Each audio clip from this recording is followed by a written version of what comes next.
नमस्कार। पहले कुर्सी पर बैठ जाइए। है भाई, कुर्सी पर बैठिए। सबसे अनुरोध है कुर्सी पर बैठ जाइए। कुर्सी का लड़ाई है, हैं? कुर्सी के लड़ाई बा।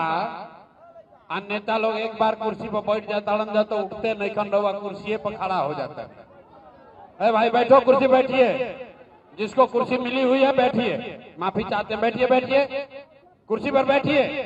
भाई वो जो पीछे कुर्सी बैठिए, चाहे इधर से अलग हट जाइए। एक बार सब आदमी अपना माँ बाप और अपने पुरखों की इस जमीन के लिए बोलेंगे। मैं बोलूंगा जय बिहार, आपको बोलना है जय जय बिहार, जय बिहार। गोपालगंज के नाम हंसा दिए यार। आधा से ज्यादा आदमी बोला ही नहीं। पूरी ताकत से बोलिए जय बिहार, जय बिहार। तो भोजपुरी में बोलें कि हिंदी में? भोजपुरी में कि हिंदी में? भोजपुरी में। तो हमारे नाम है प्रशांत किशोर।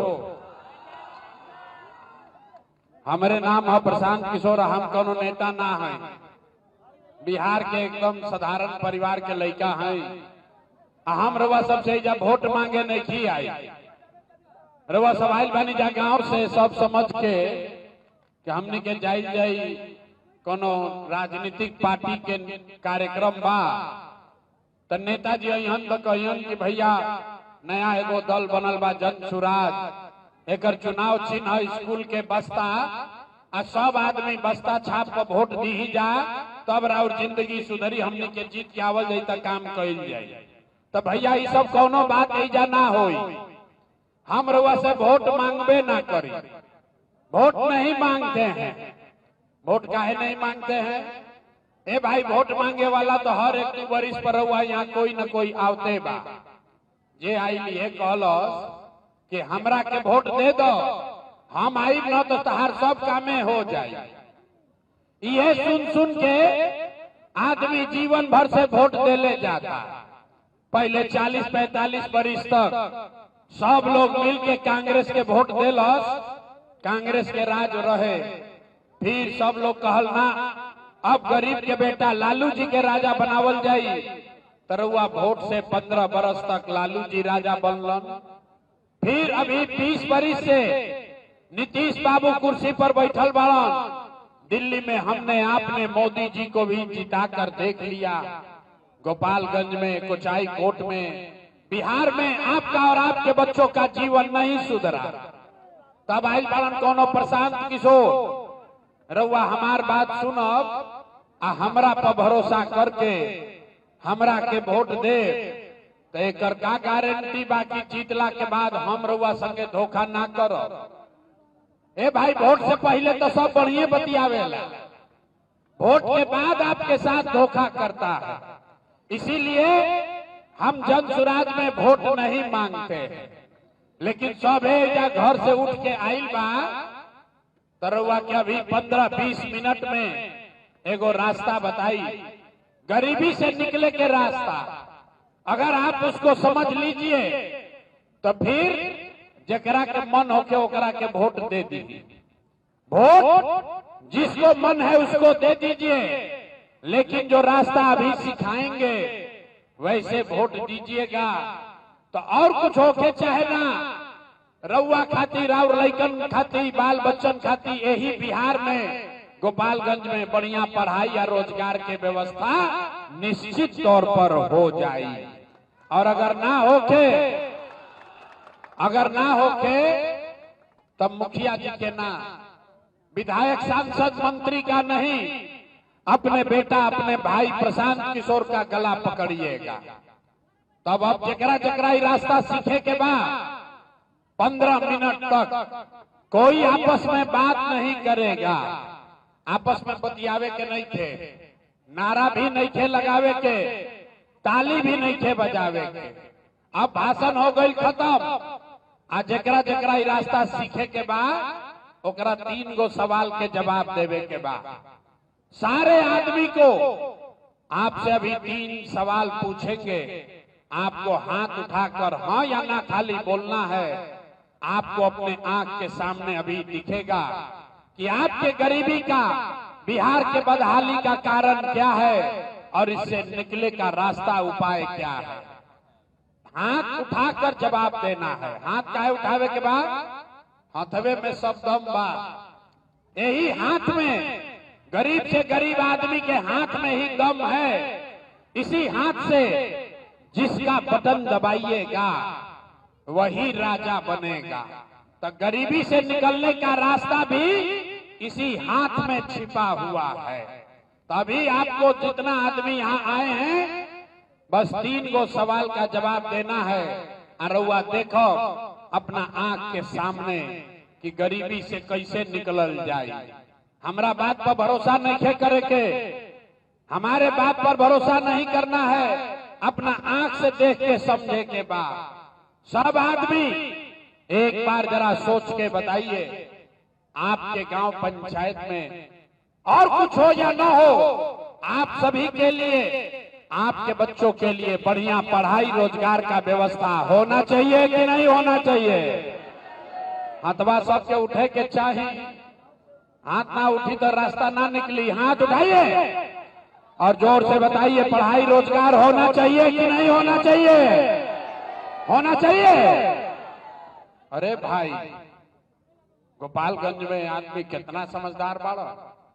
आप पढ़े लिखे हैं या अनपढ़, हिंदू हैं या मुसलमान, अगड़े हैं या पिछड़े, अमीर है या गरीब, महिला है या पुरुष, युवा है या बुजुर्ग, सबने कहा कि न भैया पढ़ाई या रोजगार तो हो कहीं के चाहिए। इतना बात सबके पहले ही से पता बा। किसी प्रशांत किशोर का, किसी नेता का जरूरत नहीं है। आपको मालूम है, अगर आपके लिए, आपके बच्चों के लिए बढ़िया पढ़ाई रोजगार हो जाए तो कोई मुखिया बनो, कोई विधायक बनो, लालू बने, नीतीश बने, मोदी बने, प्रशांत किशोर बने, अगर आपके बच्चे के लिए पढ़ाई रोजगार हो गया तो आपका जीवन सुधर जाएगा। ये बात आपको पहले से पता है। अब आपको दिखाते हैं आपके बर्बादी बदहाली का कारण। सब आदमी एक बार अपने अपने बच्चों का चेहरा याद कर लीजिए। सब आदमी अपन अपन लड़कन के चेहरा याद कर लीजिए और अपने बच्चों के नाम पर एक बार ईमानदारी से बताइए, आप में से किसने जीवन में एक बार भी अपने बच्चों के पढ़ाई रोजगार के लिए वोट दिया है? देखिए या कैसे, जैसे लागत है कि करंट मार देलस, आदमी चुप चुप। कितना जोर से कहनी है, ए भैया पढ़ाई या रोजगार होना चाहिए। अरे भाई, अभी माइक दे दी, आदमी आधा आधा घंटा बैठ के भाषण देता, कोई लालू के गरियावता, कोई नीतीश के, कोई मुखिया को, कोई मोदी को। अरे भाई, आपने तो अपने बच्चों के पढ़ाई रोजगार के लिए आज तक वोटे नहीं दिया, तो दूसरे को दोष क्यों देते हो? अब कोई खड़ा होके कही कि भैया एकर का गारंटी बा कि अगर पढ़ाई रोजगार खातिर वोट दिहल जाई तो हमनी को मिली। बिहार में कौना नेता के वोट दिया हो? सबके तब वोट दे के देख लेनी जा, आज तक दशा ना सुधरल, तो एकर का गारंटी बा कि पढ़ाई रोजगार खातिर वोट दिहल जाई तो मिली? बिल्कुल इसका गारंटी है। आप हमसे लिख कर लीजिए, वोट जिसको देना है दे दीजिए, लेकिन अभी आपके अपने आंख के सामने दिखेगा कि आपके बच्चों को पढ़ाई रोजगार कैसे मिलेगा। हमारा बात पर भरोसा नहीं करेंगे कि जादू अपने आंख के सामने देखिए। सब आदमी एक बार सोच के दूसरे सवाल का जवाब दीजिए। आज तक आपने जिसको भी वोट दिया, उन नेताओं ने आपका और आपके बच्चों का काम किया है कि नहीं किया है? नहीं किया है तो हथवा उठा के हिलावे के बाद हाथ उठाकर बोलिए, किया है कि नहीं किया है? चिल्लाओ मत भाई, हाथ उठाइए, हाथ उठाकर बोलिए, किया है कि नहीं किया है? जोर से बोलो भैया, किया है कि नहीं किया है? नहीं किया है ना? नहीं किया है ना? अब पलटिया जमा सब लोग देख लेलस भाई। कोचाई कोट में जितना आदमी जुटल बा सबने कहा ये भैया आज तक जिस दल को नेता को वोट देनी जाओ करा आज तक हमनी के कोई कामे ना कैलस। तब जादू देखी कि आपके बच्चे को पढ़ाई रोजगार कैसे मिलेगा। हम गिनवावे शुरू करत नहीं, सही बात बोलब तो हाँ बोले के बाद, गलत बोलब तो ना बोल दे। अभी 2 मिनट में दिखी कि रौर लड़का के पढ़ाई रोजगार कैसे मिली। पूरा बिहार में गोपालगंज कोचाई कोट में बहुत सारे लोगों ने 5 किलो अनाज के लालच में मोदी जी को भाजपा को वोट दिया है। तब बिहार में चाहे जितना चोरी भ्रष्टाचार बा, 1 किलो चोरी करके 4 किलो अनाज यहाँ पर लोगों को मिल रहा है कि नहीं मिल रहा है? हाथवा उठा के बोले के बाद 4 किलो अनाज मिला था कि नहीं क्या मिला? अरे तो जोर से बोलो, हाथ उठाइए, बोलिए 4 किलो अनाज मिल रहा है कि नहीं मिल रहा है? आपने हमने वोट दिया हिंदू मुसलमान बन के। सब हिंदू लोग कहलस ए भैया सब हिंदू एक हो जाओ। अब क्या हमने के अयोध्या में राम जी के मंदिर बनावे के बाद तो आपके कोचाई कोट में गांव में नाली गली नहीं बना, स्कूल अस्पताल नहीं हुआ, आपके इंदिरा आवास नहीं मिला, लेकिन आपके वोट से अयोध्या में राम जी का मंदिर बना है कि नहीं बना है? हथवा उठा के बोले के बाद उंघाए के नहीं थे, मंदिर बना है कि नहीं बना है? तो 2 बार हिलाने पर काहे बोलते हो? एक बार में बोलिए मंदिर बना है कि नहीं बना है? आपने हमने वोट दिया नीतीश कुमार को। कई आदमी कहल लालू आ मोदी के ना देव, हम तो नीतीश के वोट देव, हमारा बिहार में बिजली पानी सड़क चाहिए।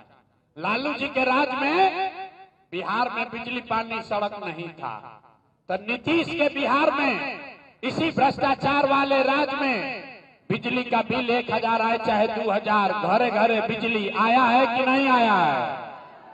अरे भाई हाथ उठा के बोलिए, नहीं तो हमारा और भी काम है। हाथ उठाकर बोलिए बिजली आया है कि नहीं आया है? आपने हमने वोट दिया जाति के नाम पर। बिहार में आदमी कहेला जी ही चाहे मर जाए अपना जाते वाला के वोट दे। तो आपके जात के नेता ने आपके बच्चों के लिए पढ़ाई रोजगार का बात नहीं किया, लेकिन जाति का बात और जाति का गिनती जनगणना पूरा बिहार में कराया है कि नहीं कराया है? आपने हमने वोट दिया सिलेंडर के लालच में मोदी जी के। सब लोग कहल कि अब सिलेंडर पर खाना बनावल जाए, तो भैया सिलेंडर के दाम 1000 हो कि 1200, घरे घरे सिलेंडर बटाइल बा कि नहीं के बटाई? अरे मोदी जी झूठो बोला था, हाथ उठा के बोलो सिलेंडर बांटे हैं कि नहीं बांटे हैं? आपने हमने वोट दिया मोदी का भाषण सुन के कि मोदी ने गुजरात में बड़ा विकास किया है। तो भैया मोदी जी गुजरात में तो विकास करत ना, पूरा देश का पैसा ले जाकर गुजरात के गांव गांव में मोदी फैक्ट्री लगा रहे हैं और पूरे बिहार से गोपालगंज कोचाई कोट से आपके हमारे बच्चे गुजरात में जाकर नौकरी मजदूरी कर रहे हैं कि नहीं कर रहे हैं? तो कौना बात पर वोट देनी जाके नाम मिल? अरे भाई अभी आपने अपने बच्चों के नाम पर कहा कि भैया जीवन में अपना लड़कन के पढ़ाई रोजगार खातिर वोट ना देने, यही जादू दिखाने आए। बोइएगा बबूल तो आम कहां से खाइएगा? वोट दीजिएगा 4 किलो अनाज के लिए तो रोजगार कहां से भेटाई? आपने वोट दिया अनाज के लिए, अनाज आपको मिल रहा है। आपने वोट दिया मंदिर के लिए, अयोध्या में मंदिर बन गया। आपने वोट दिया बिजली के लिए, घर घर बिजली आ गई। आपने वोट दिया जात के लिए, जात का चर्चा गिनती हो गया। आपने वोट दिया सिलेंडर के लिए, घर घर सिलेंडर बटा गई। आपने वोट दिया गुजरात के विकास के लिए, गुजरात में विकास हो रहा है। आपने अपने बच्चों के पढ़ाई रोजगार के लिए वोट नहीं दिया, इसीलिए पूरा बिहार का बच्चा अनपढ़ और मजदूर बन गया। यही बात बताने आए। अरे भाई वोट वोट नहीं मांगते हैं, गांव गांव जाकर आज 3 बरिस से गांव गांव जाके लोग के हाथ जोड़तनी, एक के बात बतावतनी, अरे भाई अगर आप अपना और अपने बच्चों का चिंता नहीं करोगे तो दुनिया में कोई राउर लइका के चिंता ना करी। काहे करी भाई? जब रउआ अपन लइका के चिंते नहीं थे तो लालू, नीतीश, मोदी, प्रशांत किशोर राउर लइका के चिंता काहे करियो? अब अभी रउआ के दिखाई कि आपको अपने बच्चों की चिंता है कि नहीं। अब फिर 2 मिनट में आपको गरीबी से निकलने का एक मंत्र सिखाएंगे। सब आदमी एक बार सोच कर बताइए, और कुछ हो या न हो, आपको अपने बच्चों की चिंता है कि नहीं है? हथवा उठावे के बाद लइका बोड़ा उठाओ तो हाथों नहीं के उठो, हाथ उठाकर बोलिए अपने बच्चों की चिंता है कि नहीं है? जोर से बोलो भैया, है कि नहीं है? है। पूरा का पूरा समाज झूठ बोल रहा, सब के सब झूठ बोल रहे हैं।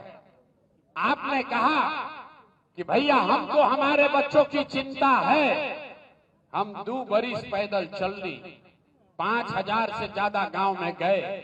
आज रउआ गांव में आई बनी, रास्ता में अगर 100 गो बच्चा मिला, आपके गांव जवार का 100 बच्चा मिला, आधा से ज्यादा आपके बच्चों के शरीर पर शुद्ध कपड़ा नहीं है। जिस गांव में चलिए, ज्यादातर गांव में बच्चों के पैर में हवाई चप्पल भी नहीं है। लोग से पूछा था नहीं, ए भाई अपना लड़का के का हाल कैले बारो, चप्पल काहे नहीं खरीद? लोग कहता है ए भैया इतना गरीबी बा, कहां से चप्पल खरीदी, कैसे लड़का के पढ़ाई, कैसे कपड़ा पहनाई? तो मेरे भाई, जिन नेताओं ने आपको इतना गरीब बदहाल बना दिया कि आपके बच्चों के शरीर पर कपड़ा नहीं, पैर में चप्पल नहीं, खाने के लिए बढ़िया भरपेट भोजन नहीं, आपका बच्चा बीमार पड़ता है तो दवा डॉक्टर अस्पताल नहीं, वही नेता अभी आएगा 3 महीना के बाद वोट मांगने, तो जितना लोग हाथ उठाए थे सब आदमी जाति के नाम पर हिंदू मुसलमान बनकर 500 रुपया के लालच में मुर्गा भात खा के 2 गो पाउच पी के लालू के डर से मोदी, मोदी के डर से लालू के नारा लगा के जो हाथ उठाए थे, इसी हाथ से वोट देकर उस नेता को राजा बनाइएगा। और यहाँ कहता है कि बच्चों के लिए बड़ा चिंता है। अरे भाई, अपना बच्चा के नाम पर झूठ बोलता नहीं तो आप नहीं भोगिएगा, आपका बच्चा नहीं भोगेगा तो कौन भोगेगा? यही बात बताने आए हैं। बच्चा का चिंता का होला, अगर समझे के बाद तो एक बार लालू जी के देखी जा। लालू जी के अपन लड़का के चिंता बा। लालू जी के लड़का 9वां पास ना कैलस, लेकिन लालू जी के चिंता बा कि हमार लड़का बिहार के राजा बनो। और रउआ अपन दशा देखी, राउर लड़का मैट्रिक पास कर लेलस, IAA BA कर लिया, उसको चपरासी का भी नौकरी नहीं मिला, लेकिन आपको उसका कोई चिंता नहीं है। रउआ तो जात के झंडा उठा के घूमता नहीं, सब घरे बैठल बा। घर में आदमी बैठता, आदमी खेत में, खलिहान में, दलान में, चौक चौराहा पर, चाय के दुकान पर बैठ के बतियावता।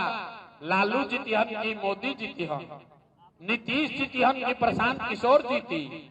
अरे भाई, कभी ये भी बात कर लो कि आपका अपना बच्चा कब जीतेगा? बिहार में आदमी के सुधर ही के नहीं थे। 5 बरिस बैठ के जा आदमी नरक में जिया तड़न। जहाँ जाई, ए भैया इजतन हमने के पढ़ाई के व्यवस्था नहीं थे, ए भैया नली गली नहीं थे, रोजगार नहीं थे, खाए के नहीं थे, कपड़ा नहीं थे, घर नहीं थे, लड़का गल बड़ा सन बाहर कमाए। आज जैसे ही चुनाव आई तो सब बात भूला जाए। वोट के दिन ए भाई हमरा जात के खड़ा बा, चला ओकरे के वोट दिया, तो कैसे सुधार होई रे भाई? नहीं सुधर सकता है। एगो प्रशांत किशोर आवास कि 10 गो प्रशांत किशोर आ जा। आदमी कहता है भैया विकल्प ना रहे, अब प्रशांत किशोर आइल बाड़न, रउआ आगे आके चली, हमने के सब मिल के रउआ के सुधार, बिहार के सुधारल जाए। हम आपको हाथ जोड़ रहे हैं। एक प्रशांत किशोर को छोड़िए, 10 को प्रशांत किशोर अहिहान, तब भी बिहार नहीं सुधरेगा। जब तक आप नहीं सुधरिएगा तब तक कोई बिहार को नहीं सुधार सकता है, कोई नहीं सुधार सकता। ऐजा गांव में आदमी चलता, हम पूछता नहीं के करा के वोट दे ले रही, कहता है मोदी जी को। पूछे क्या है? बोला मोदी जी का सीना है 56 इंच का। सुनी बिहार के दुर्दशा। आपको कोचाई कोट के गांव में बैठ के ये समझ है कि मोदी का सीना 50 इंच है कि 56 इंच, लेकिन आपन लइकन के, बिहार भर के लइकन के खैला बगैर सीना सिकुड़ा के 15 इंच भइल बा। ये आदमी के नइखे दिखत, आ फिर कहता उनके बिहार में सुधार नहीं के हो, बिहार में सुधारे नहीं के हो। तो हमारा मालूम बा कि रुआ सुधरे वाला नहीं थी। हम कतनो भाषण दे दी, आप नहीं सुधरिएगा। इसीलिए आपको एक रास्ता अभी बता रहे हैं, उसको सीख लीजिए, और फिर जकरा के मन हो के ओकरा के वोट दी। लेकिन ये रास्ता से दे तो राउर गरीबी कम होई। सब आदमी एक बार संकल्प लीजिए, जिन नेताओं ने बिहार को लूटा है, जिन नेताओं ने आपके बच्चों को अनपढ़ मजदूर बनाया, आपके पेट पर लात मारा, आपको बच्चों को का ये दुर्दशा किया है, वो नेता चाहे आपके जाति का हो या धर्म का, दल का हो या गांव का, उसको वोट नहीं देना है। तो अगर बात बुझात होके तो सब आदमी हाथ उठाई जाए, हर आदमी हाथ उठाइए और जोर से बताइए, जिन नेताओं ने बिहार को लूटा है उसको वोट देना है कि नहीं देना है? जोर से बोलिए, देना है कि नहीं देना है? आपके जाति का होगा, दीजिएगा कि नहीं दीजिएगा? हिंदू मुसलमान करिहन तो देव कि ना दे? 2000 रुपया लाकर देगा तो दीजिएगा कि नहीं दीजिएगा? नहीं दीजिएगा। हम तो जानत रहे कि आदमी बड़ा समझदार, बड़ा बुर्बक आदमी है। आपको 2000 रुपया देगा तो पैसा लेना है। काहे लेना है? इसलिए कि आप बताइए, 5 बरिस राशन कार्ड बनाने में आपसे पैसा लिया है कि नहीं लिया है? सब लोग बताओ भाई, राशन कार्ड में घूस लगा है कि नहीं लगा है? बिजली का बिल गलत आ रहा है कि नहीं आ रहा है? जाति प्रमाण पत्र बनावे में पैसा लागत है कि नहीं खेलागा? थाना में पुलिस वाला पैसा ले रहा है कि नहीं ले रहा है? ब्लॉक में सीओ बीडीओ लूट रहा है कि नहीं लूट रहा है? ऐजा कोचाई कोट में गांवे गांव शराब बेचाता कि नहीं खे बेचा? ए भाई हाथ उठाकर बताओ, शराब बिक रहा है कि नहीं बिक रहा है? अरे भाई, तब 5 बरिस समनिए के पैसा लूट के ले गई बड़ा सर, वही में से ला के 1000 रुपया दी ही तो अपना ही पैसा है, पैसा लेना है। लेकिन पैसा लेने के बाद एक संकल्प सबको लेना है। इस बार जब वोट देने जाइए तो जीवन में एक बार संकल्प लीजिए, वोट किसी नेता के लिए नहीं, किसी दल के लिए नहीं, नाली गली के लिए नहीं, 5 किलो अनाज के लिए नहीं, मंदिर मस्जिद के लिए नहीं, लालू नीतीश मोदी प्रशांत किशोर के लिए नहीं, जीवन में एक बार वोट। सारे लोग संकल्प लीजिए, जीवन में एक बार वोट अपने अपने बच्चों के लिए देना है, अपने बच्चों के पढ़ाई और रोजगार के लिए देना है। ताली नहीं थे बजावे के, इतना पूर्वक मत बुझी, हाथ उठाई, हाथ उठाकर संकल्प लीजिए, अगली बार वोट अपने बच्चों के लिए देना है कि नहीं देना है? अपने बच्चों के लिए वोट देना है कि नहीं देना है? देना है। आधा आदमी के ना बुझाई कि बच्चा के लिए वोट देवे से का होई। आदमी अभी जइहन जैसे बहरी तो कहियन की कहला हवन कि बच्चा खातिर वोट देवे के बा, एकरा से का होई? अभी जादू देखी का होई। आपने मोदी का चेहरा देखकर वोट दिया तो चाय बेचे वाला मोदी देश के राजा हो गइलन। आपने लालू जी का चेहरा देखकर वोट दिया तो भैंस चरावे वाला लालू यादव 30 बरस से बिहार के राजा हैं। आपने नीतीश का चेहरा देखकर वोट दिया तो वैद का लड़का नीतीश कुमार 20 बरस से आप पर शासन कर रहे हैं। एक बार हमारी बात मानिए, एक बार अपना भाई अपना बेटा प्रशांत किशोर का बात मानिए, एक बार वोट अपने बच्चों का चेहरा देख कर दीजिए। आपके वोट में इतना ताकत है, आपका बच्चा भी बेरोजगार नहीं रहेगा। तो अब अगर बुझा गई होके तो फिर से हाथ उठाएं, सब लोग हाथ उठाइए और संकल्प लीजिए इस बार वोट अपने बच्चों के लिए देना है कि नहीं देना है। अपने बच्चों के लिए देना है कि जात के लिए देना है। जात खाती कि बच्चन खाती, झूठ नहीं ना बोलो, जांच ली जांची। ये बताएं नवंबर में नीतीश कुमार रहियन की जइयन? सब लोग बताओ भाई, नीतीश कुमार को रखना है कि हटाना है? आवाज ना है। नीतीश कुमार के रखे के बाद कि हटावे के बाद? नीतीश को रखना है कि हटाना है? जोर से बोलिए, रखना है कि हटाना है? अब मोदी आई हन आ कहियन कि सब लोग वोट दे दो तो दिया ही, काहे ना दिया ही? अच्छा ऐजा आइला तो कहत ना दिया ही, आ काले मोदी आई हन तो मोदी मोदी करके जाइएगा। अभी 1 मिनट में यहाँ पर फैसला किया जाएगा कि मोदी के काला पर वोट देवे के बाद कि नहीं के देवे के। अभी एक सवाल का जवाब दीजिए, आपको अपने आंख के सामने दिखेगा। आप बताइए, वोट बिहार के तो फैक्ट्री कहाँ लागे के चाहिए, बिहार में कि गुजरात में? सवाल पूरा सुन लो, बिहार के आदमी यही में मरता। अरे सवाल पूरा सुन लो, वोट बिहार का तो फैक्ट्री कहाँ लगना चाहिए, बिहार में कि गुजरात में? सबके बोले के बाद, बिहार में कि गुजरात में? बिहार में कि गुजरात में? बिहार में कि गुजरात में? अच्छा, तो जितना आदमी मोदी के वोट देले बाड़न जा, सब आदमी तनी सोच के बताई, 15 बरिस में मोदी फैक्ट्री कहाँ लगैलन, बिहार में कि गुजरात में? अब देखो कैसे चुपाइल बाड़न जा, मोदी मोदी मोदी। अब बोलो ए भाई, जे मोदी के वोट देले बा, सब लोग सोच के बताओ, 15 बरस में मोदी ने फैक्ट्री कहाँ लगाया, बिहार में कि गुजरात में? आज नहीं के बोला तो चुपा जा मत, मुंह में दही मत जमाइए, दम है तो बोलिए। अरे मोदी को वोट दिए हैं, जल्दी से बोलो, मोदी ने फैक्ट्री कहाँ लगाया, बिहार में कि गुजरात में? बिहार में कि गुजरात में? कहीं मंजूर बा वोट लेबा बिहार में फैक्ट्री लगेगा गुजरात में, मंजूर है? मंजूर है? मंजूर है? नहीं है ना? तो मोदी काला वोट दिया ही ना दिया ही? हाथ उठाकर बताइए तो जरा, पीछे तक उठाइए हाथ। मोदी का ने वोट दीजिएगा? मोदी का ने वोट दोगे? अजय अभी यो ना के मानत अथवा नीचे कैले बा, हाथ ऊपर कीजिए, हाथ ऊपर करके बताइए मोदी का ने वोट दोगे?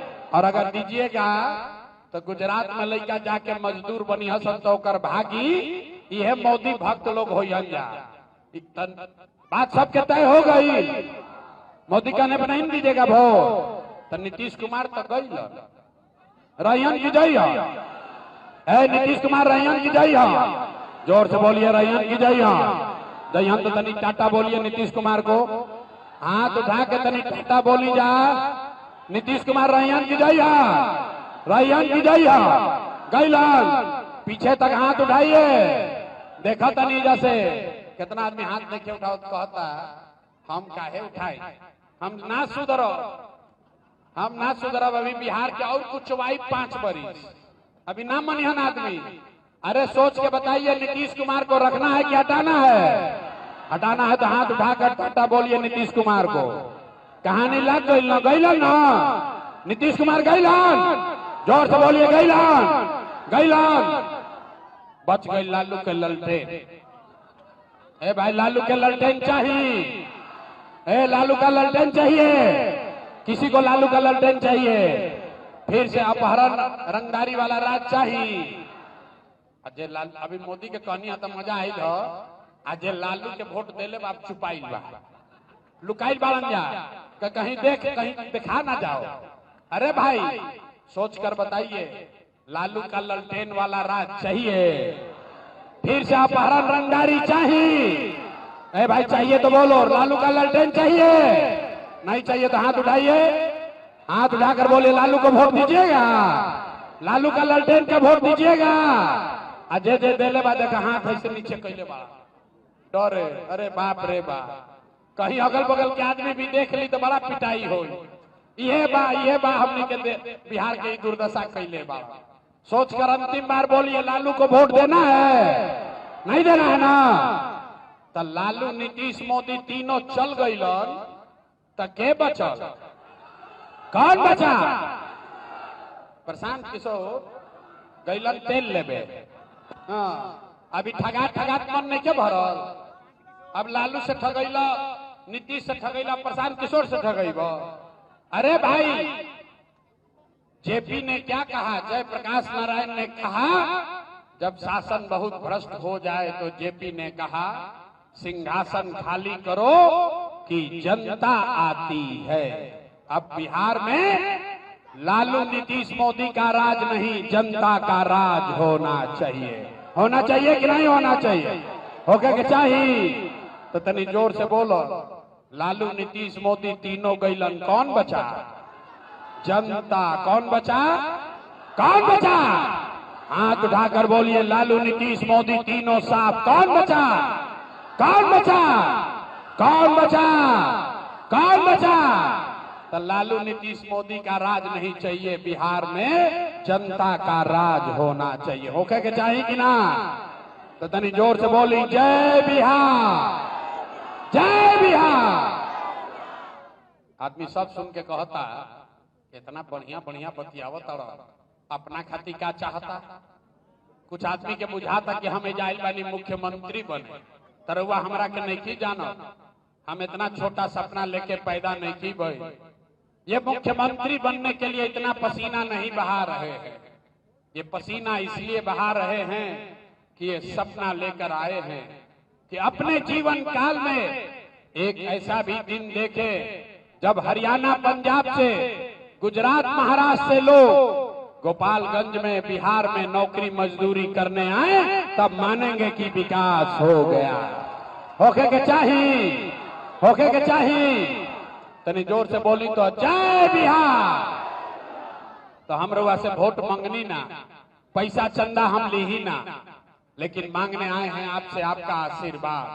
अगर बात ठीक बुझाइल होके तो और कुछ नहीं, एक बार हाथ उठाकर आशीर्वाद दीजिए और बताइए कि बिहार में ये प्रयास होना चाहिए कि नहीं होना चाहिए? बिहार में प्रयास होके के चाहिए कि ना होके के चाहिए? बिहार में बदलाव होना चाहिए कि नहीं होना चाहिए? होके के चाहिए। अभी की 5 वर्ष के बाद, अभी की 5 वर्ष के बाद 25 में कि 30 में? जोर से सोचकर बोलो भैया, 25 में कि 30 में? 25 में कि 30 में? झूठ नहीं ना बोल रहे हैं? 25 में ना? तो बस 3 महीना समय है, अपने बच्चों के लिए वोट दीजिए और 3 महीना के बाद अब की हाली जब छठ दिवाली मनी तो आपका गरीबी खत्म होने का सिलसिला शुरू हो जाएगा।